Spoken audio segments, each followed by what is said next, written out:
Recording by Leonard Wilson. Library of the World's Best Mystery and Detective Stories, Volume 2, Julian Hawthorne, Editor. Section 13, The Fowl in the Pot, an episode adapted from the memoirs of Maximilian de Bethune, Duke of Sully, by Stanley J. Weyman. What I am going to relate may seem to some merely to be curious, and on a party with the diverting story of Monsieur Boisrose, which I have set down in an earlier part of my memoirs. But among the calumnies of those who have never ceased to attack me since the death of the late king, the statement that I kept from his Majesty things which should have reached his ears has always had a prominent place, though 1,000 times refuted by my friends, and those who from an intimate acquaintance with events could judge how faithfully I labored to deserve the confidence with which my master honored me. Therefore I take it in hand to show by an example, trifling in itself, the full knowledge of affairs which the king had, and to prove that in many matters, which were never permitted to become known to the idlers of the court, he took a personal share, worthy as much of Haroun as of Alexander. It was my custom, before I entered upon those negotiations with the Prince of Condé, which terminated in the recovery of the estate of Villebon, where I now principally reside, to spend a part of the autumn and winter at Rosny. On these occasions I was in the habit of leaving Paris with a considerable train of Swiss, pages, valets, and grooms, together with the maids of honor and waiting women of the Duchess. We halted to take dinner at Poissy, and generally contrived to reach Rosny toward nightfall, so as to sup by the light of flambeaux in a manner enjoyable enough, though devoid of that state which I have ever maintained and enjoined upon my children, as at once the privilege and burden of rank. At the time of which I am speaking, I had for my favorite charger the sorrel horse which the Duke of Mercoeur presented to me with a view to my good offices at the time of the king's entry into Paris, and which I honestly transferred to his Majesty in accordance with a principle laid down in another place. The king insisted on returning it to me, and for several years I rode it on these annual visits to Rosny. What was more remarkable was that on each of these occasions it cast a shoe about the middle of the afternoon, and always when we were within a short league of the village of Aubergenville. Though I never had with me less than half a score of led horses, I had such an affection for the sorrel that I preferred to wait until it was shod, rather than accommodate myself to a nag of less easy paces, and would allow my household to precede me, staying behind myself with at most a guard or two, my valet, and a page. The forge at Aubergenville was kept by a smith of some skill, a cheerful fellow whom I always remembered to reward, considering my own position rather than his services, with a gold livre. His joy at receiving what was to him the income of a year was great, and never failed to reimburse me. In addition to which, I took some pleasure in unbending and learning from this simple peasant and loyal man what the taxpayers were saying of me and my reforms, a duty I always felt I owed to the king my master. As a man of breeding, it would ill become me to set down the homely truths I thus learned. The conversations of the vulgar are little suited to a nobleman's memoirs, but in this I distinguish between the Duke of Sully and the king's minister, and it is in the latter capacity that I relate what passed on these diverting occasions. "Ho, Simon," I would say, encouraging the poor man as he came bowing and trembling before me. "How goes it, my friend?" "Badly," he would answer, "very badly, until your lordship came this way." "And how is that, little man?" "Oh, it is the roads," he always replied, shaking his bald head as he began to set about his business. "The roads, since your lordship became surveyor general, are so good that not one horse in 100 casts a shoe. And then there are so few highwaymen now that not one robber's plates do I replace in a 12-month. There is where it is." At this I was highly delighted. "Still, since I began to pass this way, times have not been so bad with you, Simon," I would answer.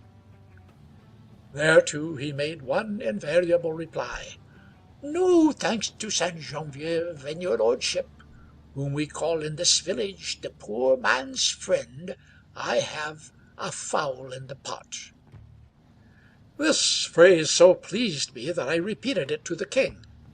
It tickled his fancy also, and for some years it was a very common remark of that good and great ruler that he hoped to live to see every peasant with a fowl in his pot. "But why," I remember I once asked this honest fellow, it was on the last occasion of the sorrel falling lame there, "do you thank Sainte Genevieve?" "She is my patron saint," he answered. "Then you are a Parisian?" "Your lordship is always right." "But does her saintship do you any good?" I asked curiously. "Certainly, by your lordship's leave. My wife prays to her, and she loosens the nails in the sorrel's shoes." "In fact, she pays off an old grudge," I answered, "for there was a time when Paris liked me little. But hark ye, Master Smith, I am not sure that this is not an act of treason to conspire with Madame Genevieve against the comfort of the king's minister. What think you, you rascal? Can you pass the justice elm without a shiver?" This threw the simple fellow into a great fear, which the sight of the livre of gold speedily converted into joy as stupendous. Leaving him still staring at his fortune, I rode away. But when we had gone some little distance, the aspect of his face when I charged him with treason, or my own unassisted discrimination, suggested a clue to the phenomenon. "La Trappe," I said to my valet, the same who was with me at Cahors, "what is the name of the innkeeper at Poissy, at whose house we are accustomed to dine?" "Andrew, may it please your lordship." "Andrew! I thought so!" I exclaimed, smiting my thigh. "Simon and Andrew his brother! Answer, knave, and if you have permitted me to be robbed these many times, tremble for your ears. Is he not brother to the smith at Aubergenville who has just shod my horse?" La Trappe professed to be ignorant on this point, but a groom who had stayed behind with me, having sought my permission to speak, said it was so, adding that Master Andrew had risen in the world through large dealings in hay, which he was wont to take daily into Paris and sell, and that he did not now acknowledge or see anything of his brother the smith, though it was believed that he retained a sneaking liking for him.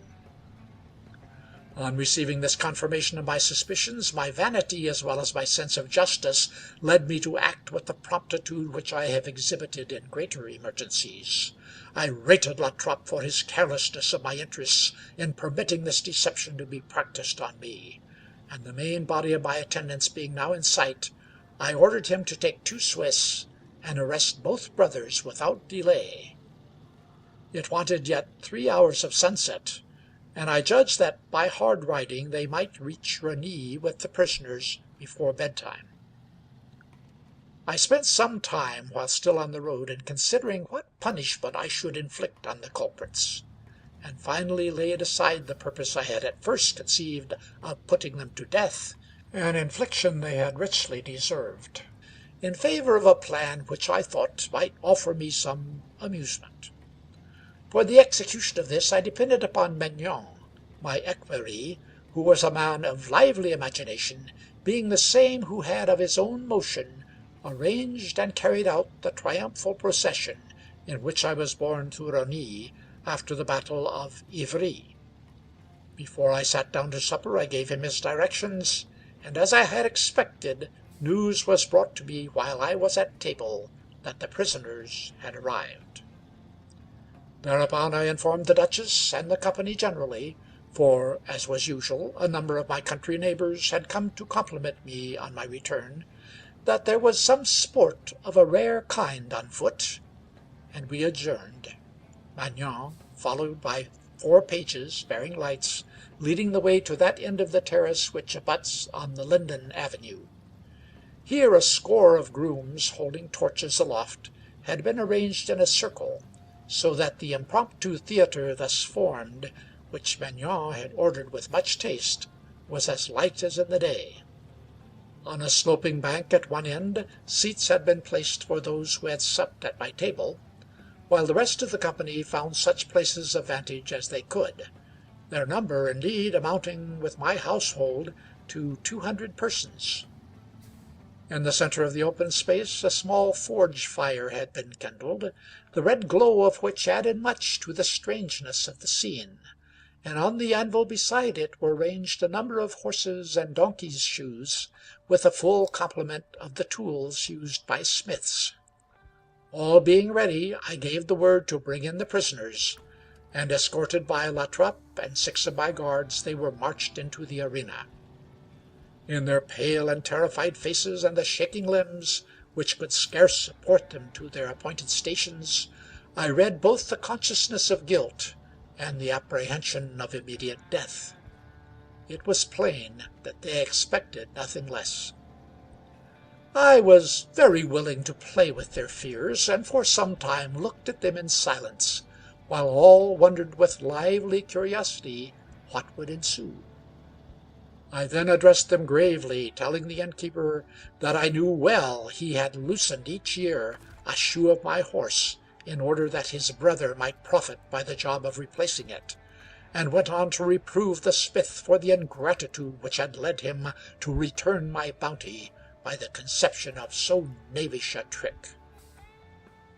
Upon this they confessed their guilt, and flinging themselves upon their knees with many tears and prayers, begged for mercy. This, after a decent interval, I permitted myself to grant. "Your lives, which are forfeited, shall be spared," I pronounced, "but punished you must be. I therefore ordain that Simon, the smith, at once fit, nail, and properly secure a pair of iron shoes to Andrew's heels, and that then Andrew, who by that time will have picked up something of the smith's art, do the same to Simon. So will you both learn to avoid such shoeing tricks for the future." It may well be imagined that a judgment so whimsical and so justly adapted to the offense charmed all save the culprits, and in 100 ways the pleasure of those present was evinced, to such a degree, indeed, that Magnan had some difficulty in restoring silence and gravity to the assemblage. This done, however, Master Andrew was taken in hand, and his wooden shoes removed. The tools of his trade were placed before the smith, who cast glances so piteous, first at his brother's feet, and then at the shoes on the anvil, as again gave rise to a prodigious amount of merriment, my pages in particular well nigh forgetting my presence, and rolling about in a manner unpardonable at another time. However, I rebuked them sharply, and was about to order the sentence to be carried into effect, when the remembrance of the many pleasant simplicities which the smith had uttered to me, acting upon a natural disposition to mercy, which the most calumnious of my enemies have never questioned, induced me to give the prisoners a chance of escape. "Listen," I said. "Simon and Andrew, your sentence has been pronounced, and will certainly be executed unless you can avail yourself of the condition I now offer.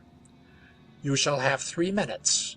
If in that time either of you can make a good joke, he shall go free. If not, let a man attend to the bellows. La Trappe." This added a fresh satisfaction to my neighbors, who were well assured now that I had not promised them a novel entertainment without good grounds, for the grimaces of the 2 knaves, thus bidden to jest if they would save their skins, were so diverting they would have made a nun laugh. They looked at me with their eyes as wide as plates, and for the whole of the time of grace never a word could they utter, save howls for mercy. "Simon," I said gravely, when the time was up, "have you a joke?" "No." "Andrew, my friend, have you a joke?" "No." "Then—" I was going on to order the sentence to be carried out, when the innkeeper flung himself again upon his knees and cried out loudly, as much to my astonishment as to the regret of the bystanders, who were bent on seeing so strange a shoeing feat: "One word, my lord! I can give you no joke, but I can do a service, an eminent service to the king. I can disclose a conspiracy." I was somewhat taken aback by this sudden and public announcement, but I had been too long in the king's employment not to have remarked how strangely things are brought to light. On hearing the man's words, therefore, which were followed by a stricken silence, I looked sharply at the faces of such of those present as it was possible to suspect, but failed to observe any sign of confusion or dismay, or anything more particular than so abrupt a statement was calculated to produce. Doubting much whether the man was not playing with me, I addressed him sternly, warning him to beware lest in his anxiety to save his heels by falsely accusing others he should lose his head, for that if his conspiracy should prove to be an invention of his own, I should certainly consider it my duty to hang him forthwith. He heard me out, but nevertheless persisted in his story, adding desperately, "It is a plot, my lord, to assassinate you and the king on the same day." This statement struck me a blow, for I had good reason to know that at that time the king had alienated many by his infatuation for Madame de Verneuil, which I had always to reckon firstly with all who hated him, and secondly with all whom my pursuit of his interests injured, either in reality or appearance. I therefore immediately directed that the prisoner should be led in close custody to the chamber adjoining my private closet, and taking the precaution to call my guards about me, since I knew not what attempt despair might not breed, I withdrew myself, making such apologies to the company as the nature of the case permitted. I ordered Simon the smith to be first brought to me, and in the presence of Magnan only I severely examined him as to his knowledge of any conspiracy. He denied, however, that he had ever heard of the matters referred to by his brother, and persisted so firmly in the denial that I was inclined to believe him. In the end he was taken out, and Andrew was brought in. The innkeeper's demeanor was such as I have often observed in intriguers brought suddenly to book. He averred the existence of the conspiracy, and that its objects were those which he had stated. He also offered to give up his associates, but conditioned that he should do this in his own way, undertaking to conduct me and one other person, but no more, lest the alarm should be given, to a place in Paris on the following night, where we could hear the plotters state their plans and designs. In this way only, he urged, startled by this proposal, and inclined to think it a trap. But further consideration dispelled my fears. The innkeeper had held no parley with anyone save his guards and myself since his arrest, and could neither have warned his accomplices nor acquainted them with any design the execution of which should depend on his confession to me. I therefore accepted his terms, with a private reservation that I should have help at hand, and before daybreak next morning left Rosny, which I had only seen by torchlight, with my prisoner and a select body of Swiss. We entered Paris in the afternoon in 3 parties, with as little parade as possible, and went straight to the Arsenal, whence, as soon as evening fell, I hurried with only 2 armed attendants to the Louvre.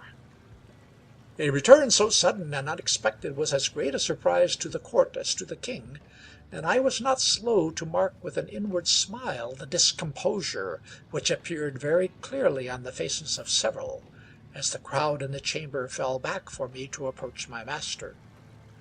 I was careful, however, to remember that this might arise from other causes than guilt. The king received me with his wonted affection, and divining at once that I must have something important to communicate, withdrew with me to the farther end of the chamber, where we were out of earshot of the court. I there related the story to his Majesty, keeping back nothing. He shook his head, saying merely, "The fish, to escape the frying pan, Grand Master, will jump into the fire, and human nature, save in the case of you and me, who can trust one another, is very fishy." I was touched by this gracious compliment, but not convinced. "You have not seen the man, sire," I said, "and I have had that advantage." "And believe him?" "In part," I answered, with caution. "So far, at least, as to be assured that he thinks to save his skin, which he will only do if he be telling the truth. May I beg you, sire," I added hastily, seeing the direction of his glance, "not to look so fixedly at the Duke of Épernon. He grows uneasy." "Conscience makes you know the rest." "Nay, sire, with submission," I replied, "I will answer for him, if he be not driven by fear to do something reckless." "Good. I take your warranty, Duke of Sully," the king said, with the easy grace which came so natural to him. "But now, in this matter, what would you have me do?" "Double your guards, sire, for tonight. That is all. I will answer for the Bastille and the Arsenal, and holding these, we hold Paris." But thereupon I found that the king had come to a decision which I felt it my duty to combat with all my influence. He had conceived the idea of being the one to accompany me to the rendezvous. "I'm tired of the dice," he complained, "and sick of tennis, at which I know everybody's strength. Madame de Verneuil is at Fontainebleau. The queen is unwell. Ah, Sully, I would the old days were back when we had Nerac for our Paris, and knew the saddle better than the armchair." "The king must think of his people," I reminded him. "The fowl in the pot? To be sure. So I will, tomorrow," he replied. And in the end he would be obeyed. I took my leave of him as if for the night, and retired, leaving him at play with the Duke of Épernon. But an hour later, toward 8 o'clock, his Majesty, who had made an excuse to withdraw to his closet, met me outside the eastern gate of the Louvre. He was masked, and attended only by Coquet, his master of the household. I too wore a mask, and was esquired by Magnan, under whose orders were 4 Swiss, whom I had chosen because they were unable to speak French, guarding the prisoner Andrew. I bade Magnan follow the innkeeper's directions, and we proceeded in 2 parties through the streets on the left bank of the river, past the Châtelet and Bastille, until we reached an obscure street near the water, so narrow that the decrepit wooden houses shut out well-nigh all view of the sky. Here the prisoner halted, and called upon me to fulfill the terms of my agreement. I bade Magnan, therefore, to keep with the Swiss at a distance of 50 paces, but to come up should I whistle or otherwise give the alarm, and myself, with the king and Andrew, proceeded onward in the deep shadow of the houses. I kept my hand on my pistol, which I had previously shown to the prisoner, intimating that on the first sign of treachery I should blow out his brains. However, despite precaution, I felt uncomfortable to the last degree. I blamed myself severely for allowing the king to expose himself and the country to this unnecessary danger.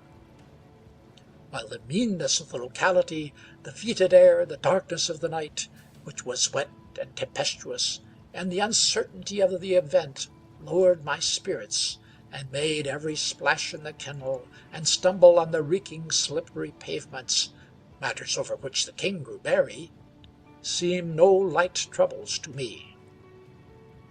Arriving at a house which, if we might judge in the darkness, seemed to be of rather greater pretensions than its fellows, our guide stopped and whispered to us to mount some steps to a raised wooden gallery, which intervened between the lane and the doorway. On this, besides the door, a couple of unglazed windows looked out. The shutter of one was ajar, and showed us a large bare room, lighted by a couple of rushlights.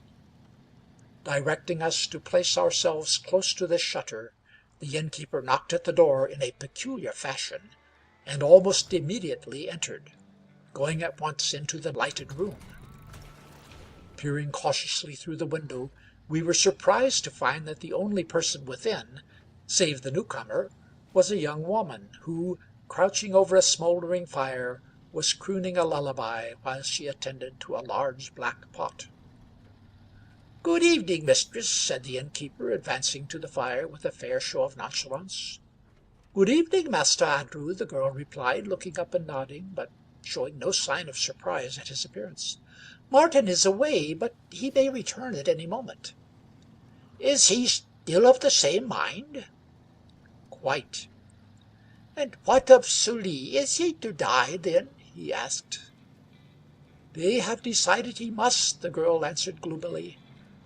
It may be believed that I listened with all my ears while the king, by a nudge in my side, seemed to rally me on the destiny so coolly arranged for me. "Martin says it is no good killing the other unless he goes too.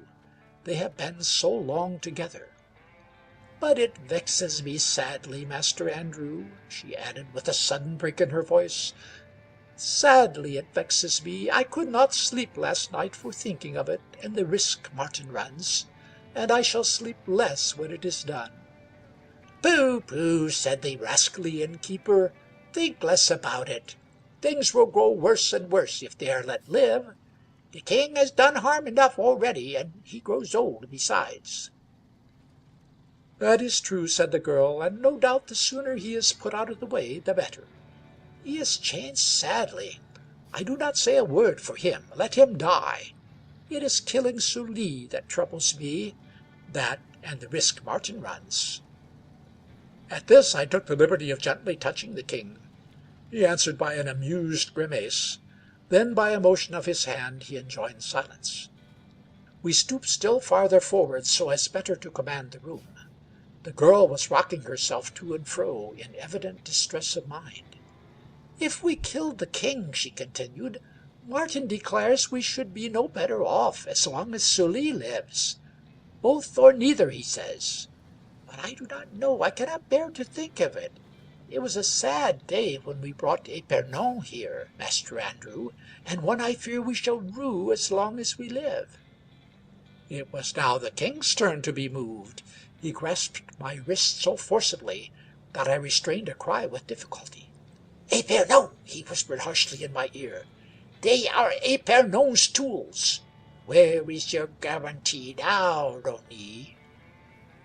I confess that I trembled. I knew well that the king, particular in small courtesies, never forgot to call his servants by their correct titles, save in two cases: when he indicated by the seeming error, as once in Marshal Biron's affair, his intention to promote or degrade them, or when he was moved to the depths of his nature and fell into an old habit.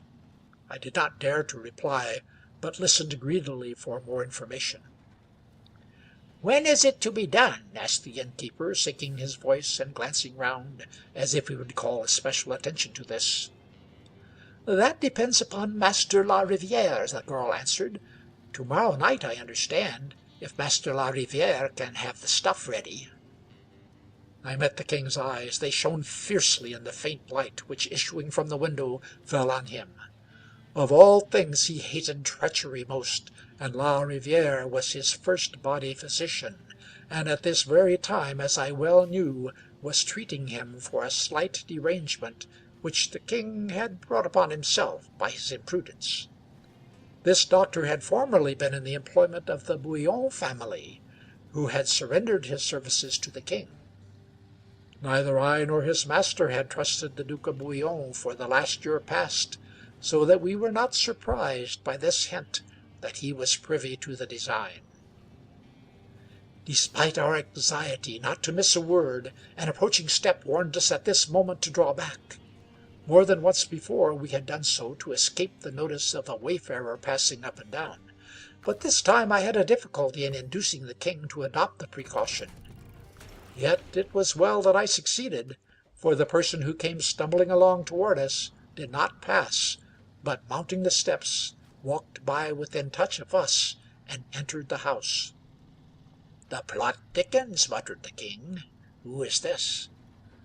At the moment he asked, I was racking my brain to remember. I have a good eye and a fair recollection for faces, and this was one I had seen several times. The features were so familiar that I suspected the man of being a courtier in disguise, and I ran over the names of several persons whom I knew to be Bouillon's secret agents. But he was none of these, and obeying the king's gesture, I bent myself again to the task of listening. The girl looked up on the man's entrance, but did not rise. "You are late, Martin," she said. "A little," the newcomer answered. "How do you do, Master Andrew? What cheer? What, still vexing, mistress?" he added contemptuously to the girl. "You have too soft a heart for this business." She sighed, but made no answer. "You have made up your mind to it, I hear," said the innkeeper. "That is it. Needs must when the devil drives," replied the man jauntily. He had a downcast, reckless, luckless air, yet in his face I thought I still saw traces of a better spirit. "The devil in this case was Épernon," quoth Andrew. "Ay, curse him, I would I had cut his dainty throat before he crossed my threshold," cried the desperado. "But there, it is too late to say that now. What has to be done, has to be done." "How are you going about it? Poison, the mistress says." "Yes, but if I had my way," the man growled fiercely, "I would out one of these nights and cut the dogs' throats in the kennel." "You could never escape, Martin," the girl cried, rising in excitement. "It would be hopeless. It would merely be throwing away your own life." "Well, it is not to be done that way, so there is an end of it," quoth the man wearily. "Give me my supper. The devil take the king and Sully too. He will soon have them." On this, Master Andrew rose, and I took his movement toward the door for a signal for us to retire. He came out at once, shutting the door behind him, as he bade the pair within a loud good night. He found us standing in the street waiting for him, and forthwith fell on his knees in the mud, and looked up at me, the perspiration standing thick on his white face. "My lord," he cried hoarsely, "I have earned my pardon." "If you go on," I said encouragingly, "as you have begun, have no fear." Without more ado, I whistled up the Swiss, and bade Maignan go with them, and arrest the man and woman with as little disturbance as possible. While this was being done, we waited without, keeping a sharp eye upon the informer, whose terror, I noted with suspicion, seemed to be in no degree diminished. He did not, however, try to escape, and Maignan presently came to tell us that he had executed the arrest without difficulty or resistance. The importance of arriving at the truth before Épernon and the greater conspirators should take the alarm was so vividly present to the minds of the king and myself that we did not hesitate to examine the prisoners in their house rather than hazard the delay and observation which their removal to a more fit place must occasion. Accordingly, taking the precaution to post Coquet in the street outside, and to plant a burly Swiss in the doorway, the king and I entered. I removed my mask as I did so, being aware of the necessity of gaining the prisoner's confidence, but I begged the king to retain his. As I had expected, the man immediately recognized me and fell on his knees, a nearer view confirming the notion I had previously entertained that his features were familiar to me, though I could not remember his name. I thought this a good starting point for my examination, and bidding Maignan withdraw, I assumed an air of mildness, and asked the fellow his name. "Martin only, please your lordship," he answered, adding, "Once I sold you 2 dogs, sir, for the chase, and to your lady a lap-dog called Ninette, no larger than her hand." I remembered the knave, then, as a fashionable dog-dealer who had been much about the court in the reign of Henry III and later, and I saw at once how convenient a tool he might be made, since he could be seen in converse with people of all ranks without arousing suspicion. The man's face as he spoke expressed so much fear and surprise that I determined to try what I had often found successful in the case of greater criminals, to squeeze him for a confession while still excited by his arrest, and before he should have had time to consider what his chances of support at the hands of his confederates might be. I charged him therefore solemnly to tell the whole truth, as he hoped for the king's mercy. He heard me, gazing at me piteously, but his only answer, to my surprise, was that he had nothing to confess. "Come, come," I replied sternly, "this will avail you nothing. If you do not speak quickly, rogue, and to the point, we shall find means to compel you. Who counseled you to attempt his Majesty's life?" On this he stared so stupidly at me, and exclaimed with so real an appearance of horror, "How, I attempt the king's life? God forbid!" that I doubted that we had before us a more dangerous rascal than I had thought, and I hastened to bring him to the point. "What, then," I cried, frowning, "of the stuff Master La Riviere is to give you to take the king's life to-morrow night? Oh, we know something, I assure you. Bethink you quickly, and find your tongue if you would have an easy death." I expected to see his self-control break down at this proof of our knowledge of his design, but he only stared at me with the same look of bewilderment. I was about to bid them bring in the informer, that I might see the two front to front, when the female prisoner, who had hitherto stood beside her companion in such distress and terror as might be expected in a woman of that class, suddenly stopped her tears and lamentations. It occurred to me that she might make a better witness. I turned to her, but when I would have questioned her, she broke into a wild scream of hysterical laughter. From that I remember that I learned nothing, though it greatly annoyed me. But there was one present who did, the king. He laid his hand on my shoulder, gripping it with a force that I read as a command to be silent. "Where," he said to the man, "do you keep the king and Sully and Épernon, my friend?" "The king and Sully, with their lordship's leave," said the man quickly, with a frightened glance at me, "are in the kennels at the back of the house, but it is not safe to go near them. The king is raving mad, and the other dog is sickening. Épernon we had to kill a month back. He brought the disease here, and I have had such losses through him as have nearly ruined me, please your lordship." Get up, man," cried the king, and tearing off his mask, he stamped up and down the room, so torn by paroxysms of laughter that he choked himself when again and again he attempted to speak. I, too, now saw the mistake, but I could not at first see it in the same light. Commanding myself as well as I could, I ordered one of the Swiss to fetch in the innkeeper, but to admit no one else. The knave fell on his knees as soon as he saw me, his cheeks shaking like a jelly. "Mercy, mercy," was all he could say. "You have dared to play with me," I whispered. "You bade me joke," he sobbed. "You bade me." I was about to say that it would be his last joke in this world, for my anger was fully aroused, when the king intervened. "Nay," he said, laying his hand softly on my shoulder, "it has been the most glorious jest. I would not have missed it for a kingdom. I command you, Sully, to forgive him." Thereupon his Majesty strictly charged the three that they should not, on peril of their lives, mention the circumstances to anyone. Nor, to the best of my belief, did they do so, being so shrewdly scared when they recognized the king, that I verily think they never afterwards so much as spoke of the affair to one another. My master further gave me on his own part his most gracious promise that he would not disclose the matter even to Madame de Verneuil or the Queen, and upon these representations he induced me freely to forgive the innkeeper. So ended this conspiracy, on the diverting details of which I may seem to have dwelt longer than I should. But alas, in 21 years of power I investigated many, and this one only can I regard with satisfaction.